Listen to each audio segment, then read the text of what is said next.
let's get down to business. There are many reasons not to watch and support this live action, but if you don't happen to care about police brutality or cultural genocide, which if you don't, what the fuck, then let me at least give you some selfish reasons not to watch this film. Mulan, being all of those things, is also just a waste of your time.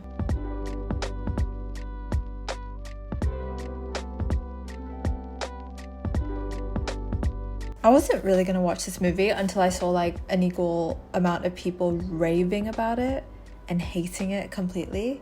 What can I say? I was intrigued. I'm also extremely sympathetic to any opportunity to get new Asian talent into Hollywood, and especially when it's tied to New Zealand. Listen, our economy needs it. You've probably seen Lindsay Ellis's Hobbit series. We need the money. So I watched it, and then I looked back online and saw still a lot of positive reviews, and I was confusion. Did we watch the same movie? Are media outlets too afraid of the mouse to voice their actual opinion, or of the government in question?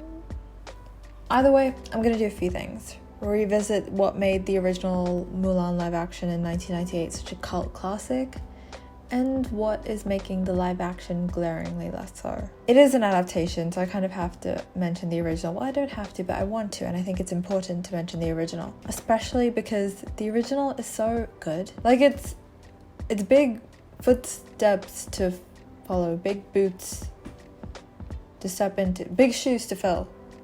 Yes. I rewatched the original, and it really does hold up, and I get that a lot of that could be biased from me watching it in my childhood and carrying over a lot of nostalgia, but I do just think it's an enjoyable film. It has a sense of magic without needing magic.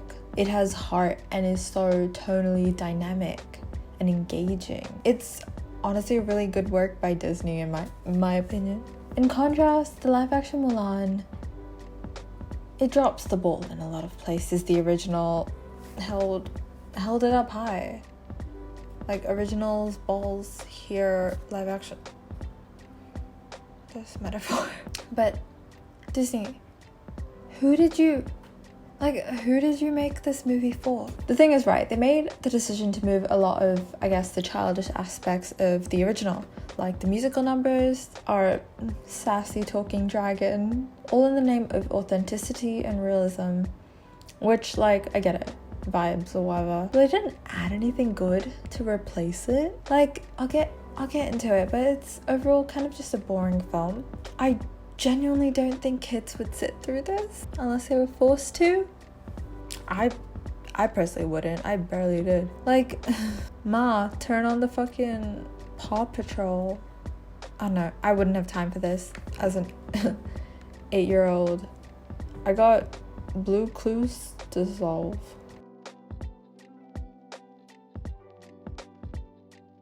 So it feels kind of obvious that Disney's in this sort of trial and error phase. They did the live action for The Lion King, which people hated. It was uncomfortable. The animals just didn't convey the same human expressions the original relied so heavily on through animation. Like, the performative casting aside. It was so boring. Animated Simba gave me conflict, inner turmoil, childish naivety, and wonder. Actual fucking lion Simba just looks kind of done and confused. Like, he doesn't want to be there. Someone call his manager. He wants to quit. Then Disney gave a go at Aladdin, which was better, but it also felt off and boring. Clearly there's a theme here. The songs didn't have anywhere near the same amount of wonder and fantasy that the animation gave them. The cinematography was sometimes wonderful and sometimes awful, and the costumes and set design equally, like, boom boom. There's Disney just cannot give you sustained quality in these pieces. And the songs, they felt cheesy. Like watching an amateur high school production where you could feel like they're doing their best, so you don't want to criticize them heavily, but at the same time sweetie, it's just not good. It also has one of the issues which I see in Mulan as well, in which the animation contributes so much to the overall atmosphere of the piece in the specific art style chosen.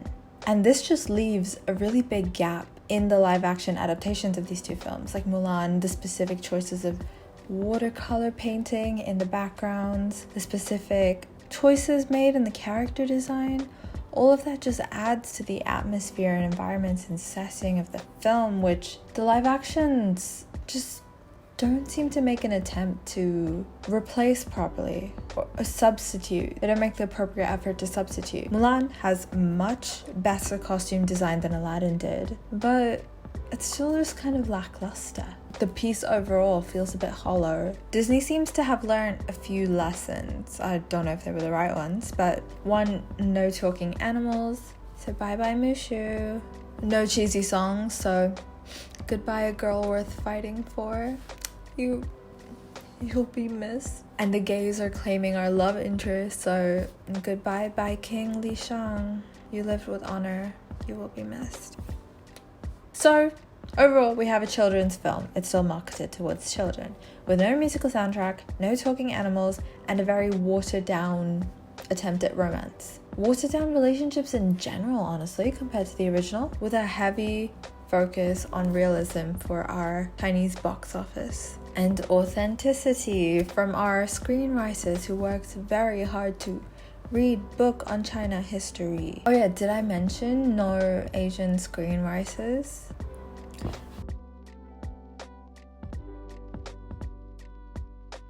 So the original 1998 Mulan kind of flopped in China.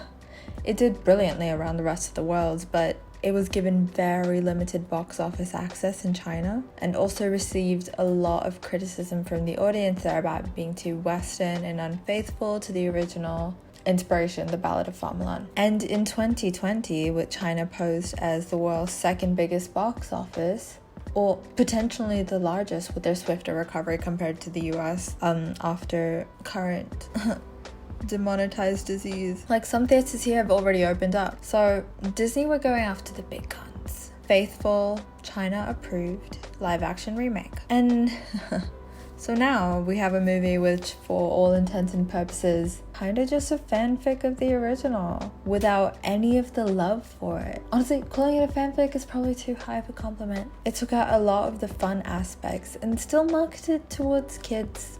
Their solution to this, though, magic. It worked so well with Frozen, right? Kids love that shit. Surely that would still appease our Chinese audiences, right? Making a symbolic part of Chinese culture into a superpower.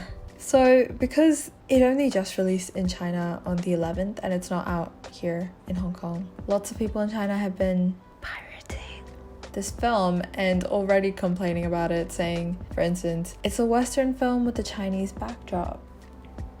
Good work, Disney. So where does that leave us? A film made almost solely with the intent of distancing itself from the original, rewriting Disney's relationship with the Chinese box office, and getting people to watch it probably out of some performative, no white actors, year of 2020. Let's put people on screen without putting any real people of color behind the scenes. Cool. Also, I forgot to add this in despite this video taking me 2 to 3 weeks to make.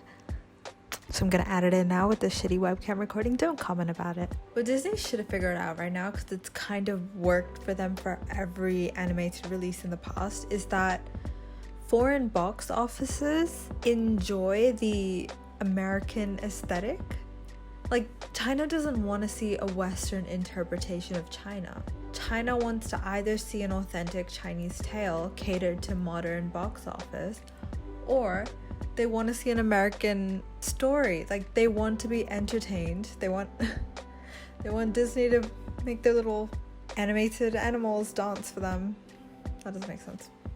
Like, they want to see shit like Ariel in her kingdom somewhere in Europe, or Princess and the Frog, or Sleeping Beauty. Like, they want stories that aren't local, that feel like an escape. Like if you just wanted to make a Chinese drama that's a feature-length film, like China has hundreds of those. I literally go on Twitter for 1 minute and I see nothing but comments about Untamed. Like the current climate for dramas, be it K-dramas, Canto dramas, Mandarin dramas, Taiwanese dramas, like it's a saturated market.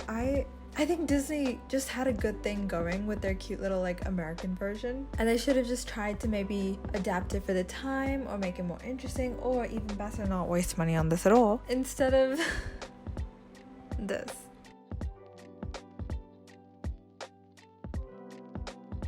Sparkles, she's magic.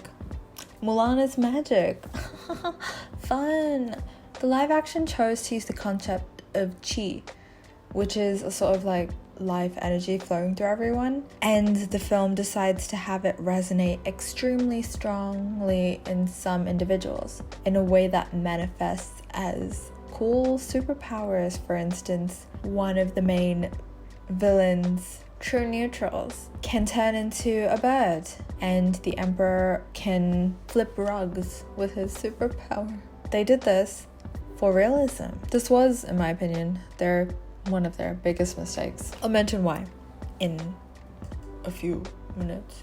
Another big change was the omission of music. Notably, the original was a musical, which was done really well. Musicals are a fantastic way of letting you into a character's psyche, and also providing room for interaction between characters in a way that is very important. Key developmental moments that would otherwise come off as unnatural if they were just in casual dialogue. Take, for instance, probably Hamilton very recently. A lot of key interactions between the characters, because it is more of a musical than I guess Mulan would be, happen in song to a rhythm that would feel very off otherwise, but give you extremely key insights into the character and the world around them, with choruses sometimes echoing random like lines about events that would have no business coming in a one-to-one conversation, but really help contextualize key moments. In a musical, songs also push forward the plot in a really interesting way that's quite appealing to children. They serve as an in-between of dialogue and monologue almost. Reflection, Mulan's solo number, helped us understand so much more about her inner conflict. Girl worth fighting for humanized so many of the troops and made us care about them and care about what the whole battalion as a whole was going through. It gave us an insight into the society of the world, the views on love and marriage, which helped contextualize the power and gravity of Mulan's decisions and her autonomy, and served as a fantastic segue into the next scene, which are spoilers, when they come onto this destroyed village and battlefield littered with corpses and scattered and destroyed armor, and they pick up this abandoned doll, and it's this somber, horrifying moment that completely shifts the movie from this point on forward. And because of the previous song, the musical number that cuts off so abruptly, the metaphor carries forward. They found a girl worth fighting for in a civilian of the country they're fighting to protect. The presence of music provided these incredible highs and lows that really drove the movie's impact. Consequently, the live action just feels absent because it doesn't give you that dynamic and interesting dialogue or character interaction to supplement this. Another change is Mushu, our beloved comic relief. You know it's true. Is also gone. Listen, I loved Mushu. He taught me so much about American culture, but I understand why a film targeted towards a Chinese audience does not need him. And similarly, I understand why a lot of Asians in general, people in the Chinese diaspora, may not have been very comfortable with Mushu, seeming to be a sort of like kind of taking the piss out of a lot of aspects of Chinese culture. I understand it, I'm sympathetic towards it, I'm not mad at his omission at all. But what I am upset about is that Disney did absolutely nothing to replace him. Like, Mushu goes through his own little character arc of learning to care about people and situations beyond himself, and he becomes a loved character, shedding his earlier role of just being the comic relief. And he becomes a really endearing part of the story. The live action, again, just lacks that heart and richness The only real story in the live actions is Mulan, and I guess the witch, who I will talk about later. But Mulan's story in and of itself is so watered down that it's boring. She's all the film gives us, and it kind of just sucks. Like, by all means, get rid of characters, get rid of plot, but replace it with something equally or more interesting. Lastly, I want to talk about Li Shang. Mr. You Fight Good, our awkward bisexual icon. You dropped this king. So they replaced Li Shang with a separate Commander Tang, which, again, similar to Mushu, was disappointing in his portrayal. Li Shang had his own, albeit minor, development and character arc, both in terms of his perception of himself as a warrior, his conflict with his duties upon his father dying and him having to inherit that whole legacy, while still being kind of a cocky kid. Instead, we get a commander who's kind of just there. He commands, like, cool. He does his thing, he does his job. He's sort of a mentor to Mulan, but, like, the sexual tension, the crazy high of Mulan wanting to win all these arguments, but having to also hide her identity, but also he was really sexy. 8-year-old me was like, wow, this is art. And we get another character, Chen Honghui, who gives us a little bit more of that dorkiness and is Mulan's new love interest. But even his character lacks the richness of conflict. It's like they had a 3-dimensional character and they just like halved it and didn't bother filling the rest in analogies. Chen lacks that sort of interesting conflict and depth that Li Shang had. Li Shang was both a son and a fighter and a kind of kid with a lot of power and a commander. Chen ends up kind of just saying feminist observations for you when the movie needs him to, and tells Mulan to go ahead, fight your big boss battle. We got it here. You take the screen time you deserve. Like, trying to create emotional tension, which doesn't work because we didn't really get to connect that deeply with him, and we didn't get to really connect that deeply with the rest of the troops because a lot of that connection happened in the original piece through songs, and this film did not try to substitute that in any way.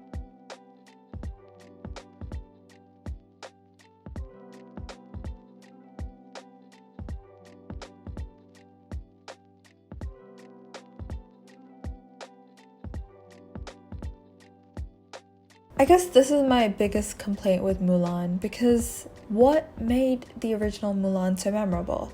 I would personally say Mulan and the people around her. I guess she's sort of considered a Disney princess, so to say. But she was a princess that really stuck it to the others. Not to pit strong, powerful women against each other, but it was really refreshing to see her autonomy and action in a story. To parallel characters like Belle, who also fell into his situation out of a love for her father, Mulan was an extension of that trope and metaphor of claiming her own destiny. Belle took her father's place as prisoner through fault of her own father's actions, debt, depends on what version of the story you pick. But Mulan represented a situation that was just sort of tragic circumstance. The family needed to send a man to fight. Her father happened to be unfit to enlist, but he had to anyways because of the rules in this society, and it felt like nothing could be done. This was just the way it was to be. Except she created a path for herself where it felt like there was none. She literally carved her own destiny, like Disney's been trying to hammer into their stories for decades. Like, how cool is that? How interesting. She was kind of a delinquent, didn't fit in with the norm, not like other girls. But she still took action over her life. Everyone around her always made comments like, oh, what are we to do with you? Why can't you be like auntie's daughter? Or what will people say to my brown community? Log kya kahenge? Sidetrack. That's one of the reasons Mulan resonates so strongly with the Asian immigrant community. Actually, not even just Asians, just that whole acting out of love for your family is a type of action we've all been bred on in our immigrant communities, where the sense of finding your community is such an emotional drive and journey when you're in a foreign place. And it was so nice to see that on screen. Like, she's not doing what she's doing initially for romantic reasons, but she's doing it to protect her family, and not necessarily in the traditional way I guess women in a lot of these types of media tend to do it, in the sense where, well, it was posed in the original film and in this one as well, where the women are often married off to prosperous families, either to help the family stay afloat or as a way to save face. But that's something to discuss for another day. It was just really refreshing that she could still do good for her family in a different way, in a unique way, when it felt like there was literally no road to turn, no path to take, like no other option. She still found a way that was true to herself. In the live action though, all of that autonomy, the value of her choice and her consequent journey, where she has to realize the impact of her decision, the impact of her perhaps selfish decisions, putting her family before the rest of the country, whatever, has on wider society.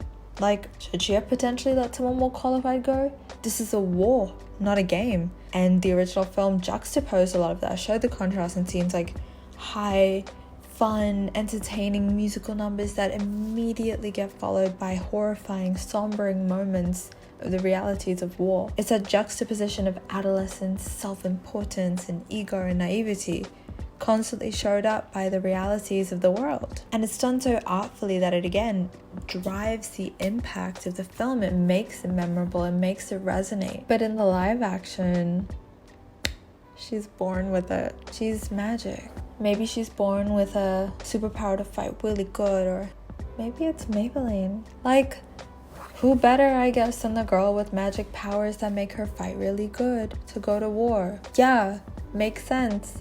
She's not really carving her own path. She was born to do this thing. Go do the thing you're good at. Like, in the original, she was just a normal girl who didn't identify with the traditional expectations of society and found a way to break through that while still being true to herself and true to her family. In this one, the only reason she's able to do any of the things she's able to do is because she's born with more chi than others. The power of her decision, the power of acting out, is completely taken away from her. It's something that was randomly assigned to her. She was given this power at birth. She didn't claim it for herself. It's such a less empowering narrative, such a lackluster message. It's just kind of sad.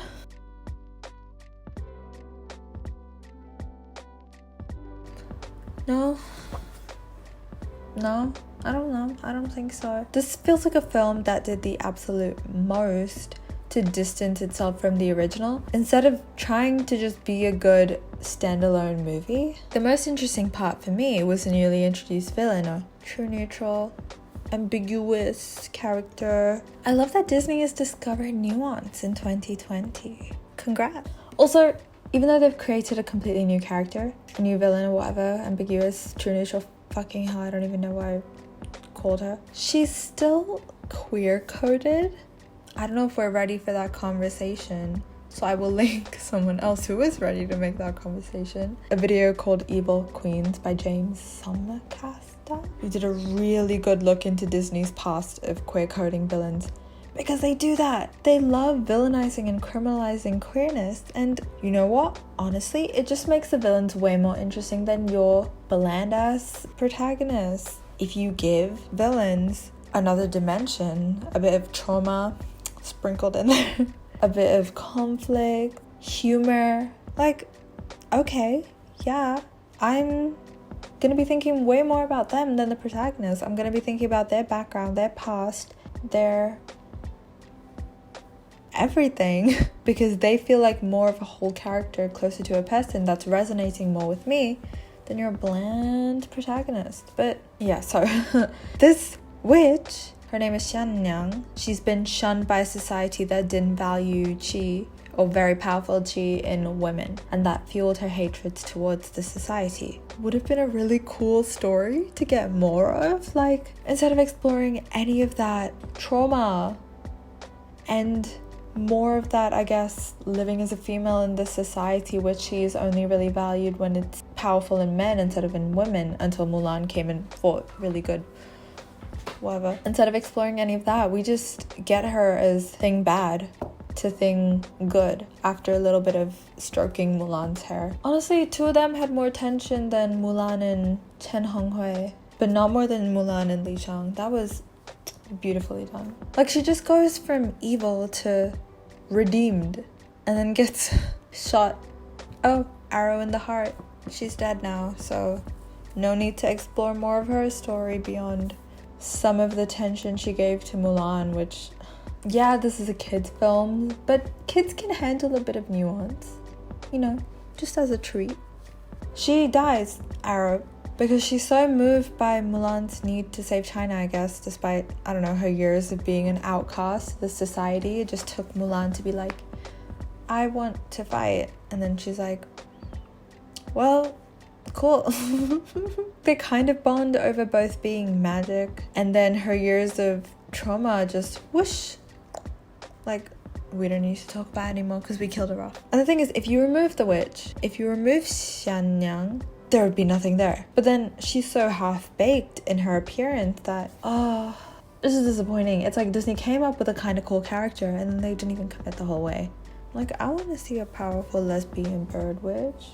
Give it to me, Disney, you cowards. And to give this film some credit, the cinematography is fantastic, like, in some parts. It's really good. New Zealand. She's the gift that keeps on giving. There feels like an attempt at solid world building here. But again, in the original one, so much of that world building was done through specific art styles, the use of painting techniques that signaled back to particular dynasties, and the influence of some certain Chinese instruments in the music, and just the coloring and everything. Omitting the music and omitting the animation, obviously. This film didn't have much in the original source material, I guess, to bounce off of. But then it didn't try to make up for it. So, all in all, Mulan live action is just pretty pictures, but hollow film. Does that make sense?